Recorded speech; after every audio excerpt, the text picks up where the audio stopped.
Hello hello hello welcome back to a new video. অনেক দিন পরে আমি আর একটা ভিডিও দিচ্ছি আজকে। তো এই ভিডিওটা আমি অমৃতসরের কয়েকটা ছোট ছোট ভিডিও আপলোড করেছিলাম। এটা মানে আমি গেছিলাম বোধহয় এই ইয়ারেই মে মাসে। তো আমরা যে গেছিলাম যেভাবে সেটা আমি ছোট ভিডিওয়ে দিয়েছি। এবার সেটা আমি তোমরা চাইলে ডেসক্রিপশন বক্সে অ্যাড করে দেবো। তো তাও আমি আরেকবার বলে দিই যে আমি এখান থেকে হাওড়া থেকে রাজধানী ধরে দিল্লি গেছিলাম, দিল্লি থেকে বন্দে ভারত ধরে অমৃতসর গেছিলাম। অমৃতসরে যেদিন পৌঁছেছিলাম সেদিন আমরা এই হোটেলটায় উঠলাম রাত্রির বেলা। সেইটারই একটা ওভারভিউ তোমাদের দিচ্ছি। ওই ফার্স্ট ভিডিওটাই ছিল যে কীরকম রাত্রিবেলা আমরা ঢোকার পরে কীরকম লাগছিল, এবং তারপরে হোটেলটার একটা ওভারভিউ দিলাম। ট্যারিফ যেটা সেটা আমি ডেসক্রিপশন বক্সে দিয়ে দেবো। এটা পরের দিন সকালে আমি রেডি হয়ে গেছি এবং রেডি হয়ে আমরা গোল্ডেন টেম্পল দেখার দিকে যাচ্ছি বেসিক্যালি। তো this is how I got ready on that day. এবং আমরা ওই দিনকে ব্রেকফাস্ট খুব হালকা পাতলা ব্রেকফাস্ট করেই আমরা চলে গেছিলাম গোল্ডেন টেম্পলের উদ্দেশ্যে। আমাদের হোটেল থেকে গোল্ডেন টেম্পলটা ওয়াকিং ডিস্টেন্স ছিল, মোটামুটি ওই ধরতে পারো 500 মিটারের মধ্যে। আমাদের যেতে হার্ডলি 5 মিনিট সময় লেগেছিল। তো চাটা খেয়ে, এবং এখানে চাটা যেটা গোল্ডেন টেম্পলের বাইরে পাওয়া যায় ওটা অসাধারণ, ওটা খেয়ে আমরা গোল্ডেন টেম্পলে ভেতরে প্রবেশ করি। এবং তুমি দেখতেই পাচ্ছ যে কত লোক। আর আমরা তো মে মাসে গেছিলাম, তো প্রচণ্ড গরম ছিল, কিন্তু তাও একটা অদ্ভুত শান্তি পুরো জায়গাটার মধ্যে। আর সবসময়ই ওখানে একটা নাম গান হচ্ছে, একটা একটা অদ্ভুত তুমি মানে শান্তি ফিল করবে ওখানে, মানে অনুভব করবে তুমি। এবং এই যে সামনে ঝিলটা রয়েছে এটার দিকে তুমি তাকিয়ে থাকতে পারো যতক্ষণ ইচ্ছা। মানে এটা এতটাই, তখন তোমার মনে হবে যে ওখানে কিছুক্ষণ দাঁড়িয়ে দেখি।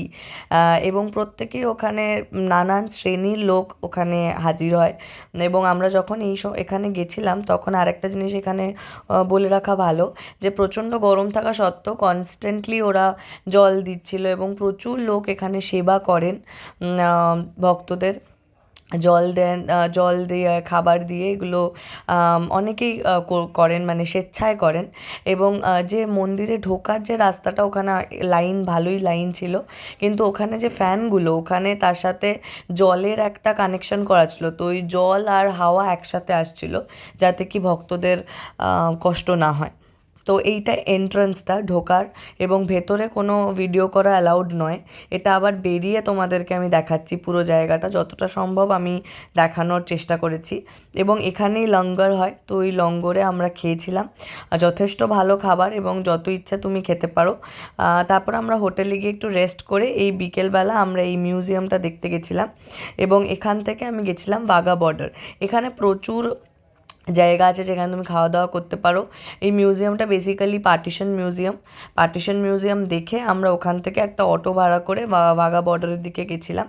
এবং বাঘা বর্ডারটা যথেষ্ট দূর, এবং ওখানে যাওয়ার রাস্তাটাও, মানে যাওয়ার সময় অতটা মনে হয়নি, তো ফেরার সময় একটা অদ্ভুত ধুলোর ঝড় উঠেছিল, যেটাতে আমাদের যথেষ্ট অসুবিধা হয়েছে। সেই জন্য আমি বলবো তোমরা যদি যেতে চাও চেষ্টা করবে গাড়ি নিয়ে যাওয়ার। আমরা এগুলো জানতাম না, তো তাই জন্য ওখান থেকে আমরা ভেবেছিলাম অতটা ডিস্টেন্স নয়, অটো ভাড়া করে গেছিলাম। তো এটা বাঘা বর্ডারের এটা আমি একটু সাউন্ডটা তোমাদের শোনাবো, তাহলে তোমরা বুঝতে পারবে। একটা অদ্ভুত প্যাট্রিয়টিক ফিলিং হয় এখানে। একদিকে ইন্ডিয়ান ফ্ল্যাগ রয়েছে, আরেকদিকে পাকিস্তানের ফ্ল্যাগ রয়েছে, কিন্তু পাকিস্তানের দিকে লোক বা জনসংখ্যা একটু কম, কিন্তু ইন্ডিয়ার পুরো গ্যালারিটা তোমরা দেখতে পাচ্ছ যে পুরো ঠিক করছে লোক। এবং ওরা একটা পার্টিকুলার টাইমেই শুরু করে, এবং ওই টাইম লাইনের মধ্যে যদি না পৌঁছাতে পারো তাহলে কিন্তু তোমরা এই শোটা মিস করে যাবে। এবং যেখানে গাড়িটা থামায় সেখান থেকে কিন্তু এটা যথেষ্ট দূর, মানে তোমাদের, মানে আমার যেমন বাবা মা বয়স্ক, তো ওদের হাঁটতে একটু সময় লাগে। তো সেই জন্য আমি বলবো একটু হাতে সময় নিয়ে যেও, যাতে কি ওই ডিস্টেন্সটা শান্তিতে আস্তে ধীরে সুস্থে কভার করতে পারো। আমি এখানকার সাউন্ডটা তোমাদের একটু শোনাবো, তাহলে একটা আন্দাজ পাবে যে এখানে ওভারঅল তোমার ফিলিংটা কী হয়। অনেকবার ওখানে বন্দে মাতরম বা তোমার একটা সবাই মিলে যে বলার আনন্দ বা একটা অদ্ভুত ফিলিং, কখনো কখনো চোখে জলও আসবে। এবং সানসেটের টাইমে এই যে দুটো বর্ডারের মাঝখানে যে গেটটা, ওটা একবার খোলে, তো এটা আমি জানি না কতটা ক্যামেরা জাস্টিস করছে, কিন্তু ওভারঅল এই গোটা মানে এক্সপিরিয়েন্সটা আমার মনে হয় একবার হলেও মানে প্রত্যেকের করা উচিত।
এখানে আমরা পুরো প্যারেডটা দেখে আমরা ধীরে সুস্থে তারপরে আবার ফেরত যাই আমাদের অটোতে ফেরত গিয়ে আমরা ওখান থেকে আমাদের হোটেলের প্রতি রওনা হই।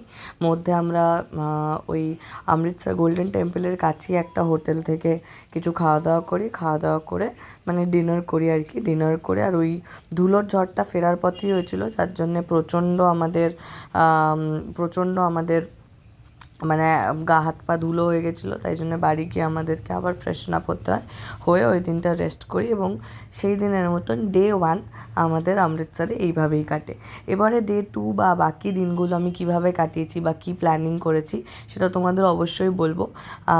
তার জন্য তোমাদের পরের ভিডিওগুলোর জন্য অপেক্ষা করতে হবে। মানে মেনলি আমি বলবো, তোমরা যদি অমৃতসর যাও তাহলে একদিন রেখো golden temple, Wagah border, partition museum এগুলোর জন্যে, এবং বাকি যে দিনগুলো রয়েছে সেই দিনগুলো তোমরা চাইলে মার্কেট সার্ভে করতে পারো, একটু ঘোরা বেড়াতে পারো, কারণ অনেক মার্কেট এরিয়াজও রয়েছে। ওখান থেকে তুমি চাইলে ওই ওড়না বা যে অমৃতসরি জুতো হয় ওই জিনিসগুলো কিনতে পারো। এবারে ওটা আমরা করেছিলাম ফেরার দিন, মানে ফেরার আগের দিনও আমাদের অমৃতসরে হল্ট ছিল। তো এইভাবে আমরা ফার্স্ট ডেটা প্ল্যান করেছিলাম।